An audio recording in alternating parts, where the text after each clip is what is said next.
اولین و بزرگترین جنی که حضرت سلیمان آن را به بند کشید.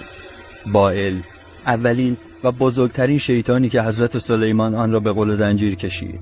شیطانی نامرئی، جزء طبقه پادشاهان شیاطین که در اشکال گوناگون ظاهر می شود.